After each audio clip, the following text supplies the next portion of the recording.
कुछ दिनों पहले की ही बात है जब आम आदमी पार्टी के नेता राघव चड्ढा ने एक प्रेस कॉन्फ्रेंस कर बड़ी बड़ी बातें की थी। जिस तरह से आम आदमी पार्टी के नेता लगातार सोशल मीडिया पर, टीवी मीडिया पर बड़ी बड़ी बातें करते हैं, इसी तरह की कुछ बड़ी बड़ी बातें राघव चड्ढा ने की थी इंडी गठबंधन को लेकर, चंडीगढ़ मेयर चुनाव को लेकर। राघव चड्ढा ने कहा था कि यह चुनाव आगामी 2024 लोकसभा चुनाव की नींव रखेगा।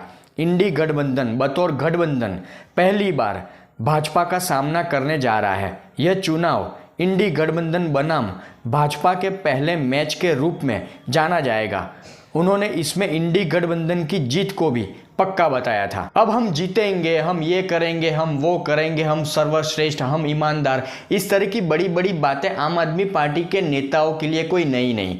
आप रोज सोशल मीडिया पर, टीवी मीडिया पर देखते ही होंगे। पर ये सारी बातों की हवा तब निकल गई जब चंडीगढ़ मेयर चुनाव भाजपा ने जीत लिया। अब इस मेयर चुनाव को लेकर भी जब इसके नतीजे आए तो इसके नतीजे आने के बाद अरविंद केजरीवाल, भगवत मान, सारे आम आदमी पार्टी के नेताओं ने सोशल मीडिया पर प्रेस कॉन्फ्रेंस कर करके हंगामा शुरू कर दिया कि भाजपा ने चीटिंग करके ये चुनाव जीते हैं। अब इस वीडियो में चंडीगढ़ मेयर चुनाव की डिटेल कि किस तरह एनडीए गठबंधन ने इंडी गठबंधन को, आम आदमी पार्टी और कांग्रेस के गठबंधन को हराया है। साथ ही साथ उस बारे में भी बात करेंगे जिसको लेकर आम आदमी पार्टी के नेता लगातार हंगामा कर रहे हैं कि भाजपा ने मेयर चुनाव में चीटिंग की, धांधली की।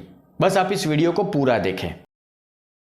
अब चंडीगढ़ शहर के मेयर चुनाव में भाजपा के प्रत्याशी मनोज सोनकर की जीत हुई। उन्होंने इंडी गठबंधन में शामिल कांग्रेस और आम आदमी पार्टी के संयुक्त उम्मीदवार कुलदीप डहोल को हरा दिया। अब इस चुनाव में भाजपा के उम्मीदवार मनोज सोनकर को जहां 16 वोट मिले तो वहीं इंडी गठबंधन के उम्मीदवार को 12 वोट मिले। जानने वाली बात यह है कि चंडीगढ़ में मेयर चुनाव हर साल होते हैं। यहाँ जो कार्यकाल होता है मेयर का वो सिर्फ 1 साल का होता है। पिछली बार भी भाजपा के अनूप गुप्ता जी ने यहाँ पर जीत दर्ज की थी और इस बार भी भाजपा के ही उम्मीदवार ने अपनी जीत दर्ज की। चंडीगढ़ नगर निगम की बात करें तो यहाँ पर कुल 45 सीटें हैं, जिसमें से 35 के लिए चुनाव होते हैं और एक व्यक्ति जो सांसद होता है चंडीगढ़ का वो शामिल होता है। मतलब 36 लोग मिलकर मेयर को चुनते हैं। जिसमें वर्तमान समय की बात करें तो चंडीगढ़ में 16 सीट भाजपा के पास है, जबकि 13 सीट आम आदमी पार्टी के पास है।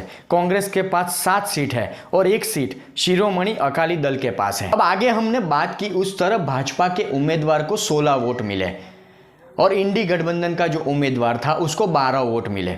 तो यहाँ पर इंडी गठबंधन के नेता जो आरोप लगा रहे हैं, खासकर आम आदमी पार्टी के नेता, उनका कहना है कि उन्हें 20 वोट मिले थे, जिनमें से 8 वोट को जानबूझकर अवैध करार दे दिया गया।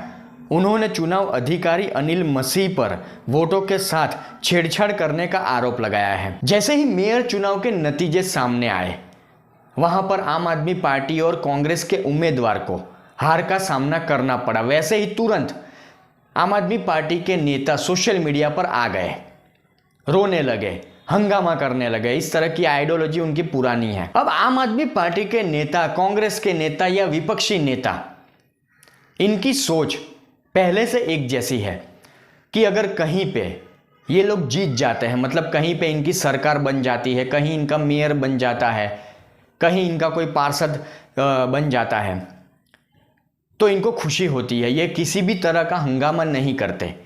पर अगर कहीं पर भाजपा की जीत हो जाती है तो वहां पर ये ईवीएम का रोना रोने लगते हैं, या ईवीएम की बात अगर इनकी पकड़ में नहीं आती तो किसी और तरीके से मीडिया के सामने, सोशल मीडिया पर रोना शुरू कर देते हैं। अब सबसे हैरान करने वाली बात, सबसे हंसने वाली बात तो ये है कि मेयर चुनाव के नतीजे सामने आए तो आम आदमी पार्टी के नेता सबसे पहले सोशल मीडिया पर हंगामा करने लगे। और यहाँ पर हंसने वाली बात यह है, शर्मनाक बात कही जा सकती है कि अरविंद केजरीवाल, भगवत मान, जो एक सीएम है, एक राज्य के सीएम है, वो भी सोशल मीडिया पर आकर एक मेयर चुनाव को लेकर रोने लगे, जैसे लोकसभा चुनाव में इनको करारी हार मिल गई हो। जैसे लोकसभा चुनाव के नतीजे आज आ गए हो। इस तरह का रोना ये लोग सोशल मीडिया पर आकर मीडिया के सामने रोने लगे। अब दिल्ली के मुख्यमंत्री अरविंद केजरीवाल साहब का ट्वीट आप देखिए, मैं आपको स्क्रीन पर यह दिखा रहा हूँ। किस तरह वो रो रहे हैं, किस तरह हंगामा कर रहे हैं बेफालतू का, जैसे लोकसभा चुनाव में इनको करारी हार मिल गई हो। वैसे भी इनकी पार्टी कहीं जीतती नहीं, तो लोकसभा चुनाव में कहाँ जीतेगी इनको पहले से पता है। पर किसी न किसी तरह हंगामा करना, रोना इनकी पुरानी आदत है। पर अरविंद केजरीवाल दूसरे पर बेईमानी का आरोप लगाते हैं, दूसरे को भ्रष्टाचारी बताते हैं, बड़ी बड़ी बातें करते हैं। पर अरविंद केजरीवाल ये नहीं बताते कि पिछले 12-13 साल से वो दिल्ली में सरकार बना के बैठे हैं, तो दिल्ली की जनता को वो कितनी बार बेवकूफ़ बना चुके हैं। और आजकल लोकसभा चुनाव को लेकर और हाल ही में जब विधानसभा के चुनाव गए तो वहाँ पर वो देश की जनता को, और जिस राज्यों में वो चुनाव प्रचार के लिए जाते हैं तो वहाँ की जनता को वो खुलेआम फ्री की रेवड़ियाँ बांटकर, फ्री की गारंटियाँ देकर बेवकूफ़ बनाते हैं, गुमराह करते हैं। ये सारी चीज़ें आम आदमी पार्टी के नेता या अरविंद केजरीवाल नहीं बताते। अरविंद केजरीवाल ये नहीं बताते कि कांग्रेस पर न जाने कितने आरोप वो 10 साल पहले अपनी राजनीति के चलते लगा चुके हैं, पर आज उसी कांग्रेस की गोद में जाकर वो बैठ गए हैं। अरविंद केजरीवाल ये नहीं बताते कि परिवार की झूठी कस्में खाकर वो राजनीति में आए। बंगला नहीं लूंगा, गाड़ी नहीं लूंगा, ये नहीं करूंगा, वो नहीं करूंगा, पर आज 50 करोड़ का शीश महल वो बनवा कर बैठे हैं। इसके बारे में वो नहीं बताएंगे। ईडी 4 समन्स अरविंद केजरीवाल को भेज चुकी है शराब घोटाले को लेकर, आबकारी नीति घोटाले को लेकर, पर अरविंद केजरीवाल वहां पर नहीं गए। हर बार कोई ना कोई बहाना निकाला, क्यों नहीं जाते। अगर सच में वो ईमानदार है, सर्वश्रेष्ठ है, तो उनको जाना चाहिए, ईडी के सवालों का जवाब देना चाहिए। पर जिस तरह झारखंड के मुख्यमंत्री गायब है, उसी तरह अरविंद केजरीवाल भी आने वाले वक्त में गायब हो जाएंगे।